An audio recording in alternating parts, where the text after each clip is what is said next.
नमस्कार स्टूडेंट्स, मैं doctor Premchand psychology education YouTube channel पर आप सभी का स्वागत करती हूं। आज आपका रीट का पेपर हो गया है। आशा की है कि आपका पेपर अच्छा ही गया होगा।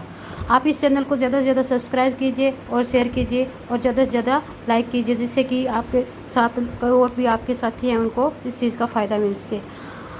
आपका साइको का पेपर है वो मैंने अपलोड कर दिया है और उसके आंसर की मेरे को मिल गई, वो आपको अपलोड कर दी गई है। अब मैं आपके सामने हिंदी के आंसर की है वो बताऊंगी।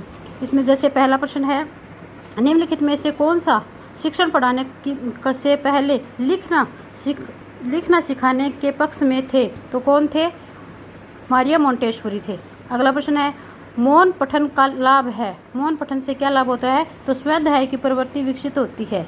क्या होती है? स्वाध्याय की प्रवृत्ति विकसित होती है। अगला प्रश्न है, बुलेटिन बोर्ड क्या है? बुलेटिन बोर्ड एक दृश्य सामग्री है।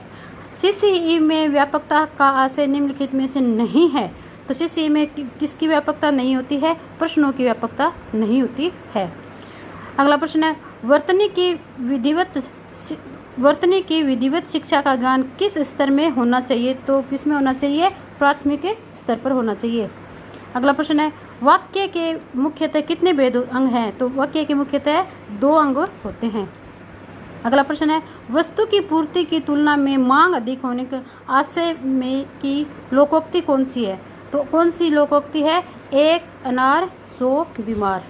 अगला प्रश्न है, घास काटना मुहावरे का सही अर्थ है। तो घास काटना मुहावरे का सही अर्थ है क्या है? गुणवत्ता का ध्यान रखे बिना जैसे तैसे काम को निपटाना। अगला प्रश्न है, वे मेरे घर आएंगे क्योंकि उन्हें अजमेर शहर घूमना है। इसका सही आंसर होगा मिश्र वाक्य। अगला प्रश्न है, सगुन मेरी सहेली है। अर्थ के आधार पर इस वाक्य का प्रकार है। तो इस वाक्य का प्रकार क्या है? विधानवाचक वाक्य है। अगला इसमें एक दिया हुआ है, पैराग्राफ दिया है, उसमें से आपको प्रश्न निकालने हैं, उसमें से आपको उत्तर ढूंढने हैं। तो यह है, निम्नलिखित में से स्त्री का पर्यायवाची शब्द है। तो स्त्री का पर्यायवाची शब्द क्या होगा? अबला होगा। अगला प्रश्न है, अत्याचार शब्द में कौन सा उपग्रह है? तो अत्याचार में कौन सा उपग्रह होगा? अति। क्या है? अति। निम्नलिखित में से भाववाचक संज्ञा है। तो भाववाचक संज्ञा क्या है? दया। अगला प्रश्न, निम्नलिखित में से किस शब्द में प्रत्यय लगा हुआ है? तो किस में लगा हुआ है? फुर्तीला शब्द में इला प्रत्यय लगा हुआ है। अगला प्रश्न है, मनोविकार शब्द का समास विग्रह होगा। मनोविकार शब्द का समास विग्रह क्या है? मन का विकार। क्या है? मन का विकार। अगला प्रश्न है, निम्नलिखित में से रचना शिक्षण का उद्देश्य नहीं है। तो रचना शिक्षण का उद्देश्य क्या नहीं है? व्याकरण सम्मत कार्य करना। ये रचना शिक्षण का उद्देश्य नहीं है। अगला प्रश्न है, अभिकर्मित अनुदेशन विधि के सिद्धांत में सम्मिलित है। तो अभिकर्मित अनुदेशन विधि के सिद्धांत में क्या सम्मिलित है? स्वगति का सिद्धांत। अगला प्रश्न, निम्नलिखित में से कौन सा सस्वर वाचन का भेद नहीं है? तो कौन सा नहीं है? गहन वाचन। अगला प्रश्न, एक अच्छे मूल्यांकन की विशेषता नहीं है। तो क्या नहीं है? आत्मनिष्ठता नहीं होती है। अगला प्रश्न है, वस्तुनिष्ठ प्रश्नों के प्रकार है। तो वस्तुनिष्ठ प्रश्नों के प्रकार कौन सा है? मिलान प्रश्न। अगला प्रश्न है, डॉक्टर चंद्रा अदम्य साहस की धनी थी। वाक्य में प्रयुक्त साहस शब्द किस व्याकरणिक कोटि का है? तो किस कोटि का है? भाववाचक संज्ञा का। अगला प्रश्न है, गोमूत्र ऐसा रोगों को उपचार में भी उपयोगी है। तो इसमें रेखांकित शब्द है वो क्या है? भी। तो भी क्या हो गया? इसमें अव्यय हो गया। अगला प्रश्न है, निम्नलिखित में से कौन सा कथन त्रुटिपूर्ण है? तो कौन सा सिद्धांत है त्रुटिपूर्ण है? तो वर्णों के सार्थक समूह को से वाक्य कहते हैं, ये है गलत है। अगला है, इसमें पवन पेड़ सैनिक घोड़े पर बैठकर आया, और ये इसमें एक बार प्रश्न दिया हुआ है जिसका आंसर क्या होगा? पंख। क्या होगा? पर का अर्थ क्या होता है? पंख होता है। अगला प्रश्न है, प्रकृति में ग्रेनाइट, संगमर और नवाजा, ये 3 शब्द दिए, ये किसके होते हैं? तो ये तीनों ही क्या है? विदेशी शब्द हैं। अगला प्रश्न है, इसमें भी एक पैराग्राफ दिया हुआ है और उस पैराग्राफ में से आपको प्रश्न पूछे गए हैं। हमें स्वराज्य मिल गया, वाक्य में कौन सा काल है? तो कौन सा काल है? सामान्य भूतकाल है। अगला प्रश्न है, निम्नलिखित में से कौन सा पुल्लिंग है? तो पुल्लिंग क्या है? स्वपन। स्वपन क्या होता है? कि पुल्लिंग शब्द है। गद्यांश के अनुसार परिणत शब्द का अर्थ है। तो परिणत का अर्थ क्या होता है? रूपांतरित। आगे अगले है मनोवर्ती शब्द का बहुवचन क्या है? मनोवर्तियाँ। दूषित शब्द का अर्थ है, तो दूषित शब्द का अर्थ क्या होगा? दोष युक्त। तो आगे अपने संस्कृत के प्रश्न है वो भी आपको थोड़े से बता देती हूँ उसमें। जैसे इसमें है देवदत्त यज्ञदत्त का 100 रुपये का ऋण देता है, तो इसको संस्कृत में अपने कैसे लिखें? देवदत्ता है यज्ञदत्ताय शतम धारयति। इसमें सी ऑप्शन सही होगा। अगला प्रश्न है बालक है पुस्तकम पठति, इसमें क्या है? आपको वाच्य परिवर्तन करना, तो वाच्य परिवर्तन में क्या आएगा? तृतीय विभक्ति लगा के बालकेन पुस्तकम में पठ्यते आएगा, यानी सी ऑप्शन सही है। अगला प्रश्न है सज्जन आस्ते अधिष्ठित, तो सज्जन है आसने अधिष्ठित है, तो इसमें क्या आएगा? ए ऑप्शन सही क्या है? A option. अधिसिंह था, इसमें क्या होती है? द्वितीय विभक्ति आती है। अगला प्रश्न है दंडे न है पद लालिते मागे संति त्रयोगुणा, मागे संति त्रयोगुणा। अगला प्रश्न है रै कारक उच्चारण स्थाने वर्तते, तो रै कारक है उसमें कौन सा उच्चारण स्थान है? तो क्या है? मृधा। ऋतु रसायन नाम मृधा। अगला प्रश्न है अहम प्रातः वादने उत्तिष्ठामि, तो इसका सही आंसर क्या होगा? सपाद चतुर्वादने, यानी सी ऑप्शन है, बिल्कुल सही है इसका। अगला प्रश्न है एक से एक प्रश्न है पदेन एक, तो इसमें क्या आएगा? वस्तुनिष्ठ प्रश्न आएगा। क्या आएगा? वस्तुनिष्ठ प्रश्न। अगला प्रश्न है ध्वनि नाम सम्यक श्रुत्वा पुनः स्पष्ट वाक्यम, तो इसका सही आंसर क्या होगा? कथा कौशलम। क्या होगा? कथा कौशलम, सी ऑप्शन सही है इसका। अगला प्रश्न है अल्प मूल्य ने सुलभम सादृश्य साधन कौन सा होगा? तो इसमें है श्याम फलक, यानी श्याम पट होता है। अगला प्रश्न है दूरदर्शन कार्यक्रम अक्षरा है वो कहाँ से शुरू किया जाता है? तो जयपुर से।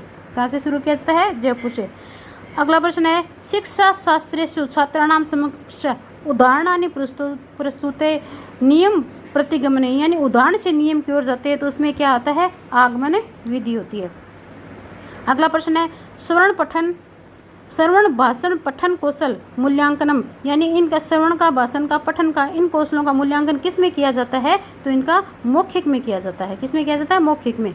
आगे एक आपके श्लोक दिया और उस श्लोक के अंदर से प्रश्न पूछे गए हैं, जिसमें पहला प्रश्न है अत्योत्तमा इत्यत्र कै संधि, यानी अत्योत्तमा इसमें कौन सी संधि है? तो इसमें यण संधि है। कौन सी संधि है? यण संधि। बी ऑप्शन सही है इसका। अगला है दर्शनीय इत्यत्र कै प्रत्यय, दर्शनीय शब्द है इसमें कौन सा प्रत्यय दिया हुआ है? तो इसमें अनियर प्रत्यय। डी ऑप्शन सही है। अगला प्रश्न है श्लोके अस्मिन् प्रयुक्त है छंद कै नाम, यानी छंद का क्या नाम है? तो कौन सा छंद आएगा इसमें? वसंत तिलका। सी ऑप्शन सही है इसका। अगला है विहार वनम इत्यत्र समास विग्रहो विद्यते, तो विहार वनम में कौन सी संधि समास है? तो इसमें समास कौन सा होगा? विहाराय वनम। ए ऑप्शन सही है इसका।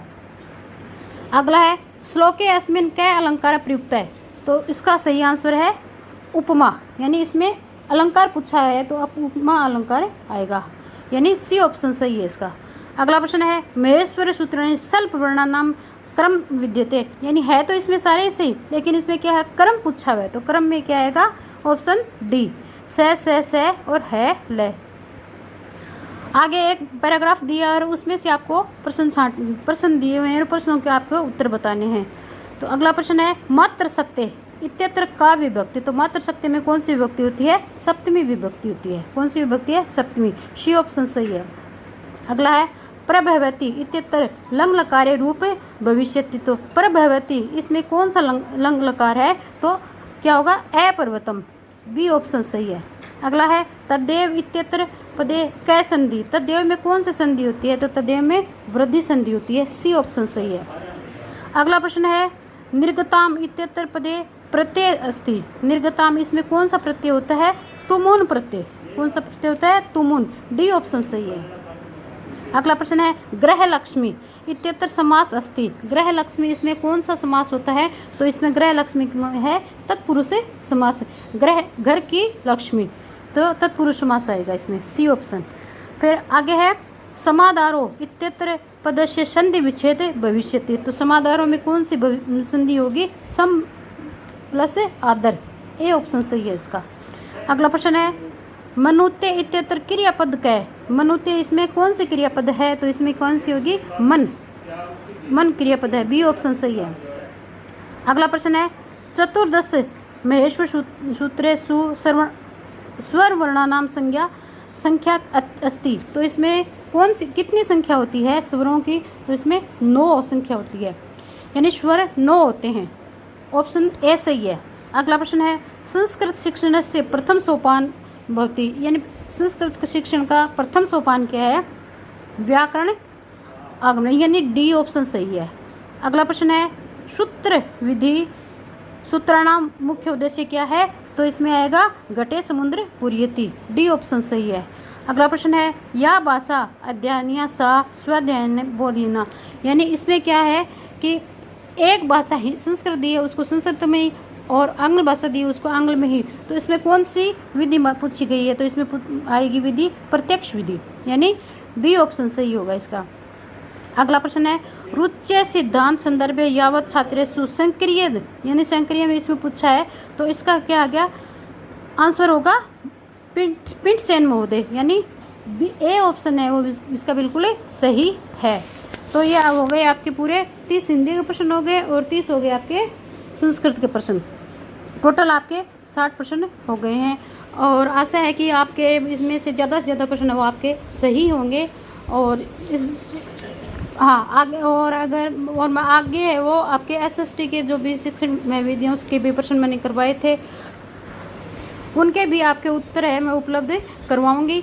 और आज के लिए अब जो आगे वीडियो आएगी वो सामाजिक की जो आपका पेपर आज हुआ है तो उस पेपर की उत्तर कुंजी आपके लिए मैं सामने जल्दी उपलब्ध होंगी। आप इस वीडियो को अधिक से अधिक लाइक करें, शेयर करें और इस चैनल को सब्सक्राइब करें और बेल आइकन को दबाएं ताकि हमारी अगली वीडियो का नोटिफिकेशन आपको मिल सके। धन्यवाद।